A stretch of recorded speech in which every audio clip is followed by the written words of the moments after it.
ஒட்டுமொத்த இந்திய சினிமாவை ஒரு இடத்துல கூடியிருக்காங்க.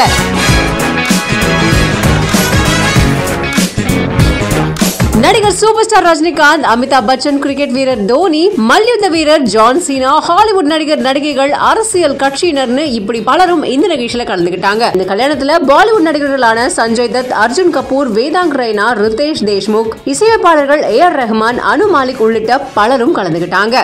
இவங்க மட்டும் இல்லாம காலிவுட்ல இருந்தும் நிறைய பேர் கலந்துகிட்டாங்க. முக்கியமா நம்ம சூப்பர் ஸ்டார் ரஜினிகாந்த் மற்றும் லதா ரஜினிகாந்த் இவங்க மட்டும் இல்லாம சூர்யா, ஜோதிகா, ரன்பீர் கபூர், ஆலியா பட், ரன்வீர் சிங், பிரியங்கா சோப்ரா, கிரிக்கெட் ஜாம்பவான்கள் MS தோனி, இப்படி பல பிரபலங்கள் இந்த நிகழ்ச்சியில கலந்துகிட்டாங்க. சோ எல்லா துறை பிரபலங்களும் ஒண்ணு கூடி இருக்கிற இந்த அனந்த் அம்பானி அண்ட் ராதிகா மர்ச்சன்ட் திருமணம் ரொம்ப ரொம்ப பிரம்மாண்டமா நடந்துகிட்டு இருக்கு.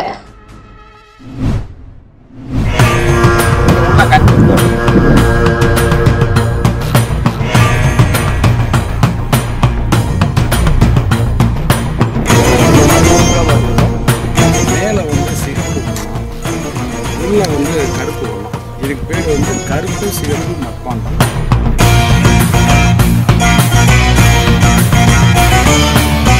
உத்தமபாளையம் பக்கத்துல வயல்ல உழுது செய்யும் போது மர்ம பொருள் ஒண்ணு கிடைக்கப்பட்டிருக்கு. கிட்டத்தட்ட 2000 ஆண்டுகள் பழமையான பொருள் அப்படின்னு சொல்லப்படுது. தொல்பொருள் ஆராய்ச்சி செஞ்சா இன்னும் நிறைய தகவல்கள் கிடைக்கும் அப்படின்னு வரலாற்று ஆசிரியர்கள் சொல்றாங்க. தேனி மாவட்டம் உத்தமபாளையம் பக்கத்துல இருக்கக்கூடிய கோம்பை சாலைமலை கரடு பகுதியை சேர்ந்தவர் ரவி. இவரு தன்னுடைய நிலத்துல விவசாயம் செஞ்சுட்டு வராரு. இந்த நிலையில தான் தன்னுடைய நிலத்தை இவரு உழுதுட்டு இருக்கும் போது திடீர்னு ரொம்ப பழமையான மர்ம பொருள் ஒண்ணு கிடைக்கப்பட்டிருக்கு. இது தொடர்பான தகவலை கோம்பை சமூக ஆர்வலர் பிரகாஷ் அப்படின்றவரு முன்னாள் பேராசிரியர் வர்கீஸ் ஜெயராஜ் அவர்களுக்கும் பேராசிரியர்கள் முத்தழகு, பாஸ்கரன், நாகராஜ், குமரேசன் உள்பட இவங்களுக்கு தெரிவிச்சிருந்திருக்காரு. வரலாற்று பேராசிரியர்களான இவங்க சம்பவ இடத்துக்கு வந்து ஆய்வு பணியை மேற்கொண்டிருக்காங்க. அப்பதான் இது 2000 ஆண்டுகள் பழமையான முதுமக்கள் தாழி